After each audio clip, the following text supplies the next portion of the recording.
বন্ধুরা, আজকে বানিয়ে নিয়েছি চিতল মাছের রেসিপিটা ভালো লাগলে অবশ্যই চ্যানেলটাকে সাবস্ক্রাইব করে পাশে থাকবেন, লাইক কমেন্ট শেয়ার করবেন। পুরো ভিডিওটা দেখার জন্য অনুরোধ রইল।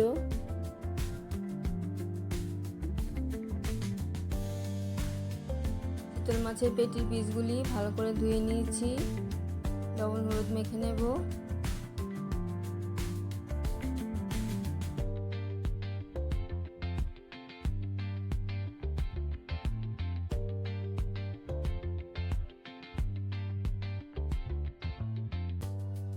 মাছগুলি ভালো করে লবণ হলুদটা মেখে নিয়েছি, কিছুক্ষণ সময়ের জন্য রেখে দেব।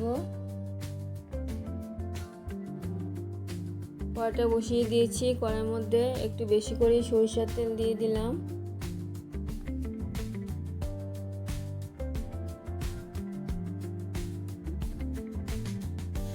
তেলটা গরম হয়ে গেছে, এখন মাছের পিসগুলি ভেজে নেব।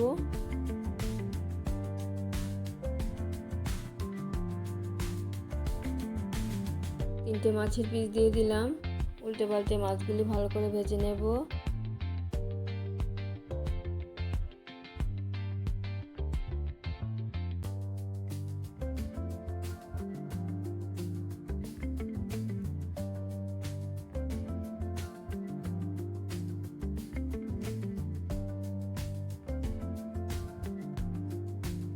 মাছের পিসগুলি ভাজা হয়ে গেছে, বাকি মাছের পিসগুলি একই রকম ভাবে ভেজে নেব।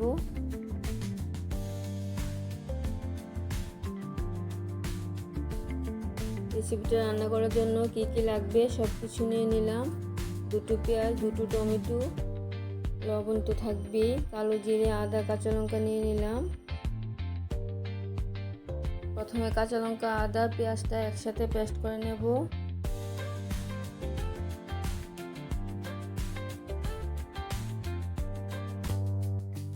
আর মশলা নিয়ে নিলাম জিরে গুঁড়ো, ধনে গুঁড়ো, অল্প কাশ্মীরি লাল লঙ্কার গুঁড়ো। মশলাটা জল দিয়ে গুলে নিয়েছি।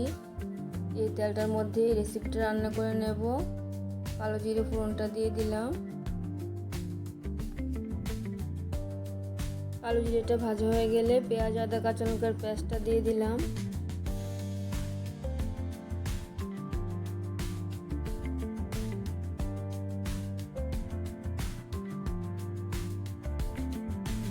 পেঁয়াজ, আদা, কাঁচা লঙ্কার জলটা শুকিয়ে গেলে মশলাটা দিয়ে দেব।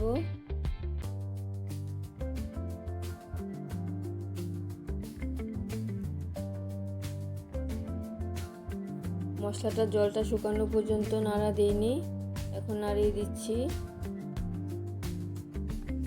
মশলাটার মধ্যে হলুদটা দিয়ে দিলাম, সামান্য লবণ দিয়ে দিলাম। এখন সব কিছু ভালো করে মিশিয়ে কষিয়ে নেব। মশলাটা কষানো হতে হতে টমেটোটা পেস্ট করে নিচ্ছি। মশলাটা খুব ভালো করে কষিয়ে নিয়েছি, টমেটোর পেস্টটা দিয়ে দেব।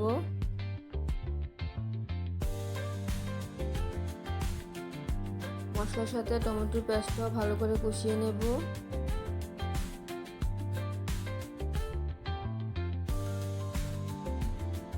মশলাটা ভালো করে কষিয়ে নিচ্ছি। টমেটোর টক ভাবটা ব্যালেন্স থাকার জন্য সামান্য চিনি দিয়ে দিলাম।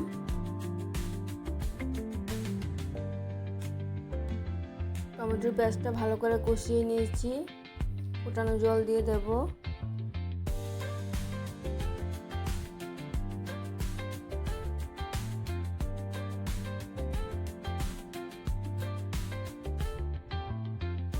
আমার প্রয়োজন অনুযায়ী ঝোলটা রেখে দেব।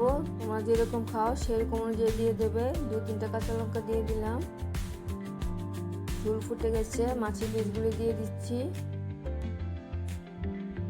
ঝালটা একটু কম হয়েছিল, অফ ক্যামেরার মধ্যে আমি আরও কয়েকটা চেরা কাঁচা লঙ্কা দিয়ে দিলাম। মাছের পিসগুলি ঝোলের সাথে সিদ্ধ করে নেব। মাছের পিসগুলি দেওয়ার পরে আরেকটু লবণ প্রয়োজন ছিল, লবণটা দিয়ে দিলাম। কিছুটা ধনেপাতা কুচি দিয়ে দিলাম। চিতল মাছের রেসিপি অসাধারণ খেতে হয়েছে, তোমরা এই রেসিপিটা বানিয়ে খেয়ে দেখবে। ঝাল ঝাল চিতল মাছের রেসিপি একদম কমপ্লিট হয়ে গেছে। আবার দেখা হচ্ছে পরের ভিডিওতে। তোমরা সবাই ভালো থাকবে, সুস্থ থাকবে। ধন্যবাদ সবাইকে।